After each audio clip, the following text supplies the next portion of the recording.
Qarang, mana bu oilaga nafaqa berish masalasi. Ba'zilar shunchaki bir vazifam, burchim deb biladi. To'g'ri, bu ham vazifa, ham burch, lekin o'sha vazifani ado qilish ham Alloh yo'lidagi eng afzal sadaqalardan hisoblanadi. Shu ertalab ishga chiqib ketyapti, bola chaqamni boqaman, shu nafaqa meni bo'ynimda deb chiqib ketyapsizmi, kechqurun qaytyapsizmi? Shu uchun ham shuni o'zi ham katta ajr. Mana buni his qilsa inson, o'sha ishlashi ham, chiqishi, nima qilishi ham, shuni ibodatdaman degan narsa bir his bo'ladigan bo'lsa, oson kechadi. Rasululloh sollallohu alayhi vasallam aytadilarki, Sahih Muslimda hadis keladi: "Dinarun anfaqtahu fi sabilillah." Bir dinorni Alloh yo'lida sarflasang, va dinarun anfaqtahu fi raqaba, va yana bir dinorni bir qul ozod qilish uchun sarflasangiz deydi.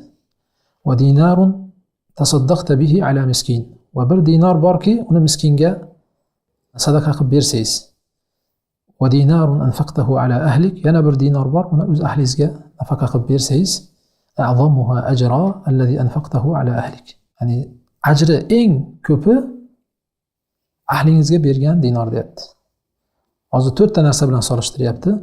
Ya'ni 4 xil nafaqani aytib turib, Allohning yo'lida bergan dinor, fi sabilillah, Alloh yo'lida bergan dinor, bir qul ozod qilish uchun bergan dinor, miskinga berilgan dinor va ahlingizga bergan dinor deyapti. Ahlingizga bergan dinor shu 4 talasining eng afzali deyilyapti. A'zamuha ajra, eng savobi kattasi shunisi deyapti. O'zingizda ahlingizga berganingiz deyapti. Ka'b ibn Ujra radhiyallohu anhu rivoyat qiladilar. Tabaroniy rahimahulloh buni Mu'jamda rivoyat qilgan, Shayx Albani sahih deganlar. Marra ala nabiy sallallohu alayhi vasallam rajulun. Rasululloh sallallohu alayhi vasallam oldilaridan bir kishi o'tib qoladi. Fara'a ashabu Rasulilloh sallallohu alayhi vasallam min jaladihi va nashatihi faqalu ya Rasululloh law kana hada fi sabilillah. Sahobalar u kishini, Rasulullohning oldidan o'tib qolgan kishini quvvatini, g'ayratini ko'rib, ya Rasululloh, shu quvvat, shu g'ayrat Allohning yo'lida bo'lgan deydi-ya deydi. Ya'ni shu g'ayrat bilan, quvvat bilan ketishi shu Alloh yo'lida bo'lgan deydi-ya deyishadi. Shunda Rasululloh sallallohu alayhi vasallam aytadilarki, in kana kharaja yasa ala waladihi sigara, agar shu yosh bolalarini boqaman deb chiqqan bo'lsa, fa huwa fi sabilillah, shu Alloh yo'lida bu. U Alloh yo'lida deganlar. Va in kana kharaja yasa ala abawayni shaykhayni kabirayn, agar qarib qolgan ota-onasi bo'lsa, shularni boqaman deb chiqayotgan bo'lsa, fa huwa fi sabilillah, bu ham Allohning yo'lida deydi. Va in kana kharaja yasa ala nafsihi ya'uffuha, yoki o'ziga, ya'ni o'zi uchun chiqayotgan bo'lsa, ya'uffuha degani, ya'ni birovlardan tilanchilik qilmay, o'zimni kunimni o'zi ko'ray deb chiqayotgan bo'lsa, fa huwa fi sabilillah, bu ham Allohning yo'lida. Va in kana kharaja yasa riya'an va mufakhara, agar riyo yoki faxrlanish uchun chiqqan bo'lsa, fa huwa fi sabili shayton, u shaytonning yo'lida dedilar. Demak, mana bu hadisda ham o'sha yosh bolalarni boqaman, bolalarimni boqaman, ahli oilamni boqaman deb chiqishlik ham fa huwa fi sabilillah, Allohning yo'lida chiqayotgan odam deyilyapti hadisda. Shayx Islom bir gaplari bor.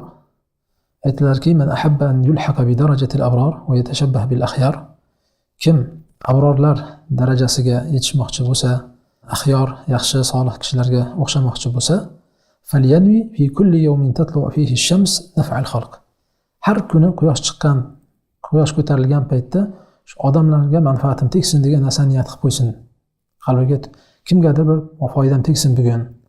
Shu kun botguncha kimgadir foydam tegsin degan narsani niyat qilib qo'ysin deydi.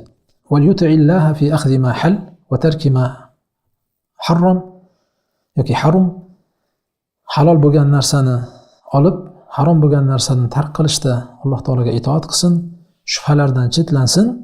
Fa inna talabal halali wan nafaqati ala al-iyali babun azim la ya'diluhu shay'un min a'malil birr dedilar.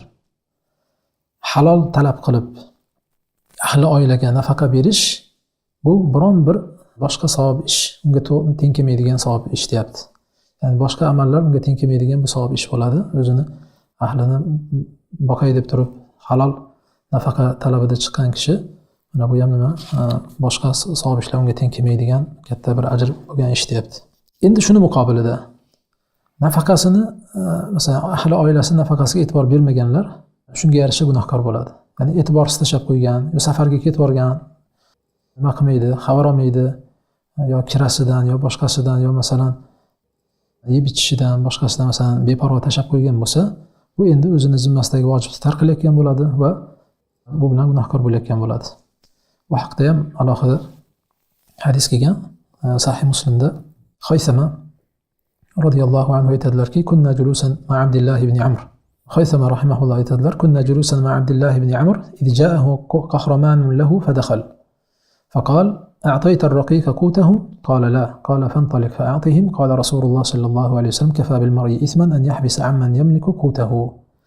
Yani Abdullah ibn Amr bilan o'tirgan edik. Yani sahobiy bilan birga o'tirgan edik dedilar. Uning bir xizmatkori kelib huzurimizga kirdi. Abdullah ibn Amrning oldiga kirdi. Shunda qullarning ovqatini berdingmi degan edi. Qarang, sahobiy qullari haqida nima qilyapti? Tashvish qilib, shular ovqatini berdingmi deyapti xizmatkoriga. Qullarning ham ovqatini berdingmi deyapti. Yo'q dedi. U borganda bergan, ularning ham ovqatini bergan deb turib, Rasululloh sallallohu alayhi vasallamdan eshitgan hadisda aytadilar, qo'l ostidagi odamning taomini bermaslik kishining gunohkor bo'lishiga kifoya qiladi dedilar. Demak, ayolingiz sizni nikohingizdami, sizni qo'l ostingizda, farzandlaringiz sizni qo'l ostingizdami? Mana shu hadisga tushib qoladi. Ya'ni qo'l ostidagi odam taomini bermaslik, unga yetarli nafaqa bermaslik insonni gunohkor bo'lishiga kifoya qiladi dedilar.